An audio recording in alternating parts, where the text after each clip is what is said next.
Hello, everyone. Welcome to the 2024 PHLAFF Q&A panel sessions.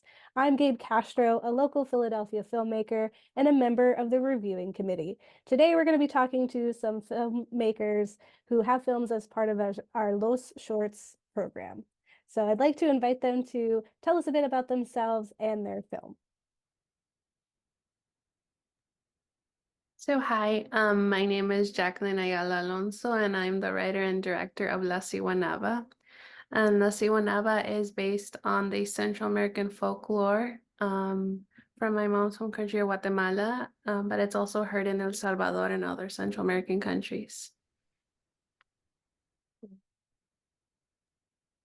Hey, my name is Esteban Pedraza. I'm the writer-director of Bogata Story. It's a short film that is set in Colombia in the early 90s about a young mother who has to choose between her family and her dreams. We had our world premiere at the Venice Film Festival in September, and ever since then, we've had this great festival run and really excited to be here in Philly. Hi, my name is Ana Verde. I'm the writer and director of Mara Has Three Jobs in San Juan, Puerto Rico.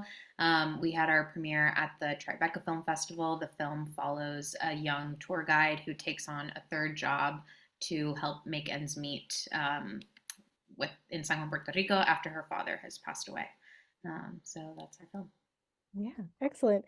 Yeah, and I'm so excited for people to watch these films. They're really like entrancing. I was like hooked immediately, and they're also very different too. Really making you feel different things, but also feel a connection to the environment and to the culture that each place, this story is taking place in. I would love to hear from you all about what motivated this film, what influenced you to create it. Anyone who feels moved to share. I can go. So I was inspired by, like I said, it's heard in a lot of Central American countries. My mom is the one who told me the story about La Siguanaba. I'd only heard of La Llorona and like the ones that we all know. So when she told me the story, I knew that I wanted to make a film because I don't see a lot of Guatemalan representation in film, media, anything. So I wrote it, and then when it came down to it, I wanted to direct it as well because I have the half descendants from Guatemala, and my other half is from Mexico. So I felt really connected with the story, and it's also like a female empowerment film. At least to me, it is. A lot of women have come up to me and I really liked it, and they really like the story. Excellent. So my film Bogota Story, I found kind of a way into exploring my identity and my past with this one. It's the first movie that I made in Colombia, and I feel like I lived in Colombia only when I was a baby, and it was during like this kind of violent time, and so um, for me, it was kind of a way to both like invent and conjure up these maybe latent memories that I've had in my brain the whole time, but I don't remember or don't really have a clear picture of. So I found a way to do that through like a fictional story set in that time and kind of inspired by a lot of a lot of dilemmas that people were in back then. And it was a beautiful thing to go to Colombia and shoot there for the first time and find a community and be able to share it with a global audience. And that's been really special. Yeah, I think what motivated me to tell this story is I grew up in Puerto Rico, and then when I moved to the U.S. to pursue, my studies, um, and I would say I'm from Puerto Rico, people would be like, "Oh, I went there on spring break," or like I went there on vacation with my family. And there's a different way of looking at the island for people who didn't grow up there. And so I wanted to make a film about a tour guide or someone who maybe like interacts with outsiders often. And the spine of the story is based on this indigenous myth of Diego Salcedo. It's a Taino myth. And Diego Salcedo was one of the Spanish conquistadors that came to Puerto Rico, and the Taina woman like seduced him and like drowned him to prove that like they were mortals and not gods.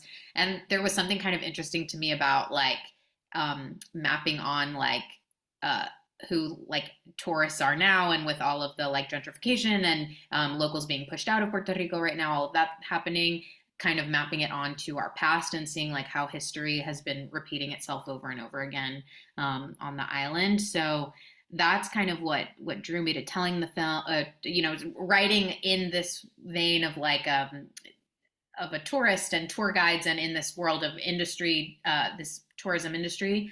But then there was also the personal story about grief and losing family was something that a lot of my friends were starting to experience, of having left Puerto Rico but having to move back home because they had to become caretakers for their parents who are now suffering from illness, or people who have passed away, or things like that, and having to assume that responsibility of, from being like a child chasing your dreams to then becoming a caretaker and being faced with like, this is the actual reality of what you have to do. And I always like writing things about women on the verge of like a nervous breakdown, and I think that's where I'm totally meeting my protagonist.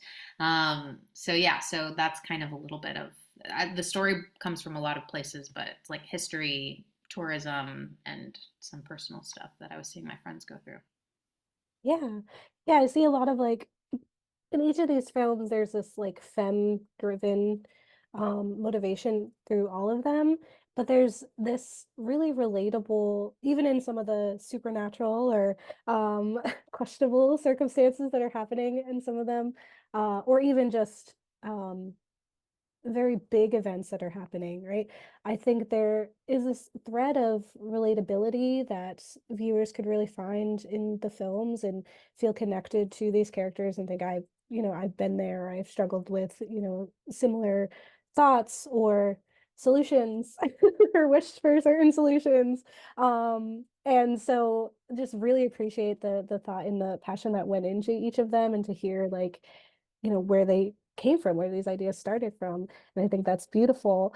I'd love to hear about like the filmmaking process, and maybe some of the challenges that you might have, been involved with, or how you overcame them, maybe how things turned out differently than you expected in good or bad ways. I, just want to hear about that process. Yeah, so this was my first film that I ever made, so it was really tough to really step up to the role of a director because I'd never done it before, and I'm really introverted, so it was a huge step from like here to all the way up there, and kind of having to lead the team. So the first day was really rough on set. I got into my head a lot. I wasn't confident in myself when I got into set. Um, so I kind of like took a step back a little bit and kind of reflected so that I could go back the second day and, be a better leader for the team so that we can get this thing done. Um, and then for the third day, for reshoots, this was between April and July. So I took a couple of month break, to really reflect on what went wrong and what went right, and what can I do as a director to be the leader that gets her vision made. Um, and I think it really helped. I stepped away from the script. I didn't touch it. I didn't look at it. So it gave me time to reflect. And when I came back on the third day, it went really well. The things ran smoothly. I had a different AD as well, so I think that also helped. Yeah, that was probably the hardest thing I had to do, but it also was like a lot of life lessons as well. So I'm glad that I went through it, even though it was hard back then. It's like, oh, well, I'm glad I did it now and early in my career, and I learned from it. And now I can, the next time that I want to direct, I know what to do. Yeah, absolutely. Congratulations. Like you made a Yeah. great first film. Yeah. That's really impressive. That's awesome. Thank you. Yeah, that's awesome.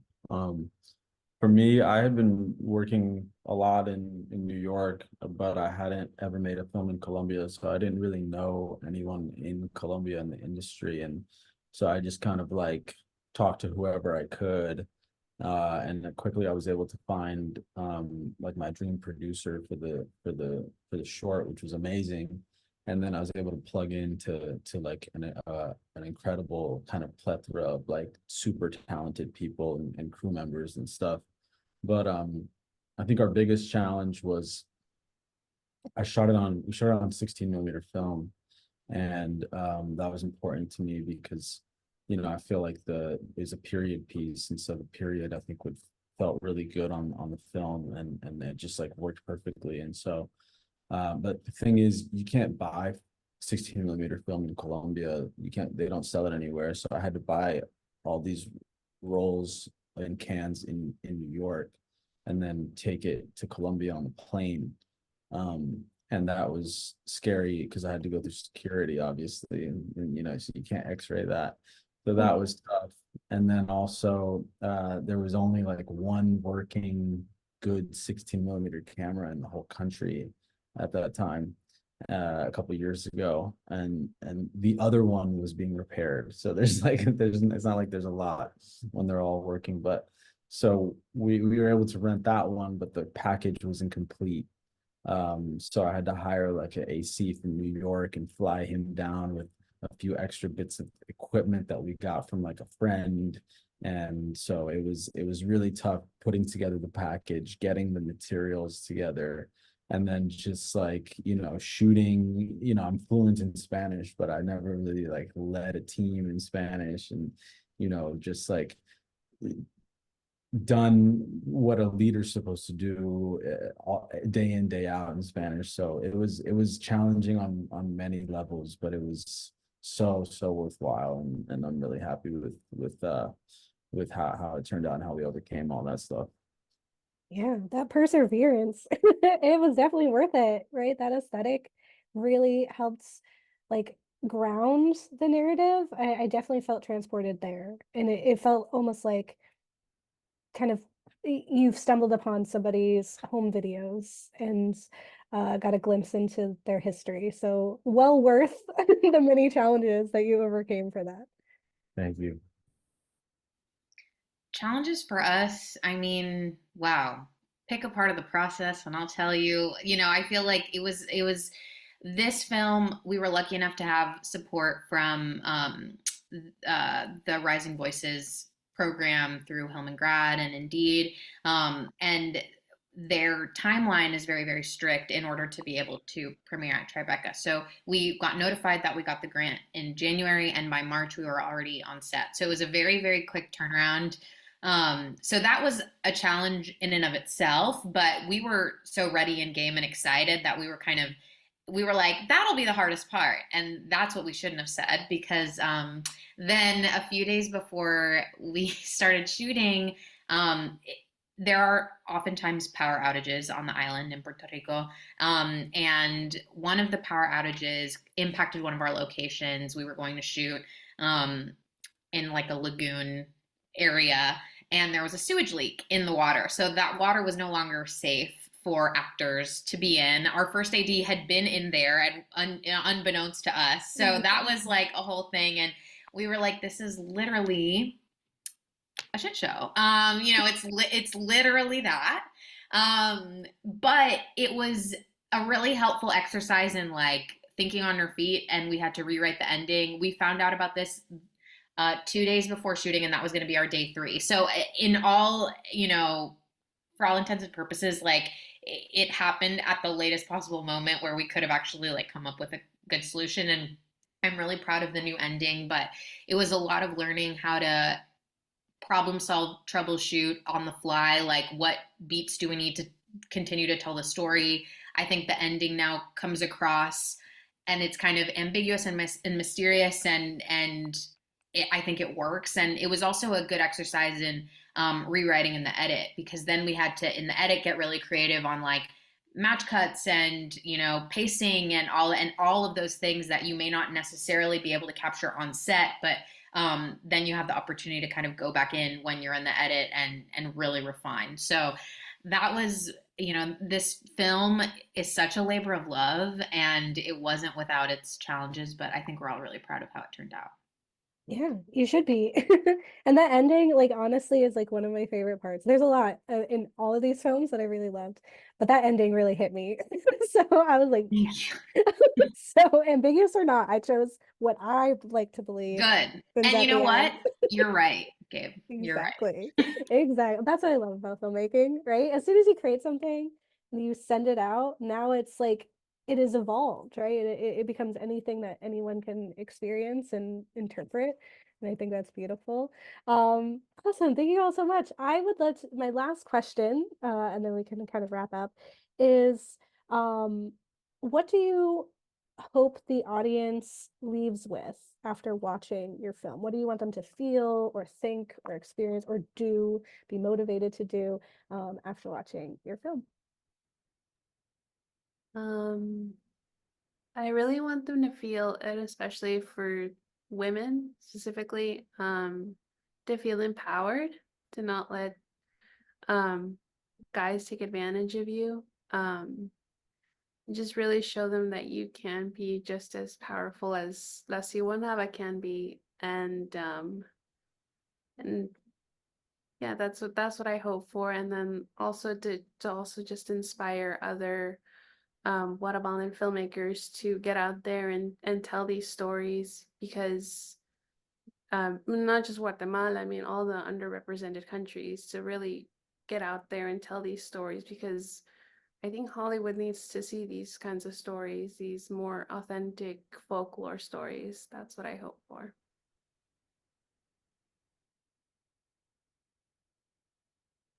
Um, for me, I just hope you go through like an empathetic journey.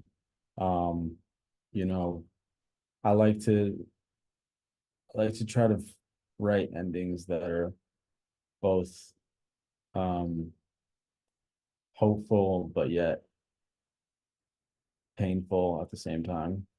And I think that that reflects what life is really like and what the world is really like.